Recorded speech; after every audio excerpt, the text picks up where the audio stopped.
Hello and welcome to the Real Estate Show. I'm your host, Sean Martin, here at the JumpStart Akron Studios.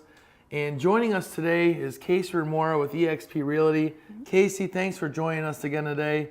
I know we had you in the studio a couple times before going over some listings, and today you brought us some information on the home buying process itself.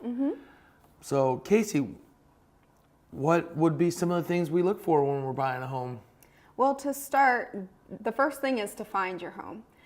So first, like we talked about before, you want to get a pre-approval so you can know generally the price range and what you're approved for. And then you start with the showings. We can set you up on searches. Your realtor can find something for you specifically, and then you start looking at them in person until you're like, I found the one. Okay. And then, I don't know, typically if for first-time home buyers, does it take them a while to find that first home? You know, I've had buyers, the first house they see, they put an offer in. I've had buyers where I show them 50 to 70 houses. You just look until you find the one that you want. Right. And then so once a home buyer finds a home, what might be the next process? Well, once they find the home, they're going to put in an offer of the home that they want. And once you negotiate both sides, it becomes a contract.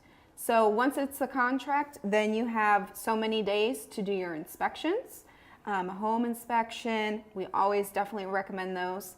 Then an appraisal. And then once all that's completed, you would move into the final closing and you sign on the dotted line. Obviously, a new home buyer is going to need some sort of representation, I would assume. Yes. Just like if you were in court, you would want a lawyer. Right, okay. To represent you. So typically a seller's already going to have their own representation if they're listed. Yeah. So it would be wise to have a representative for yourself to make sure that, you know, all the laws are followed, that, you know, someone is looking out for your best interests, essentially. So what would be the difference between a realtor and a broker, and how do I choose my realtor and my broker?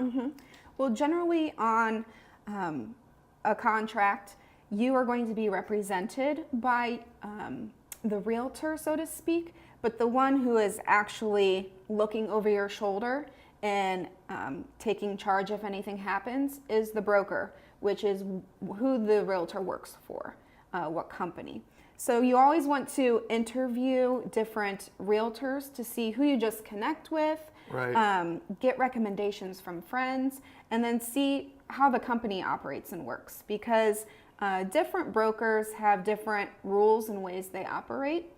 Some brokers will only represent sellers, some will just do buyers, and some can be dual agents, and like I could represent both sides of a transaction. Okay.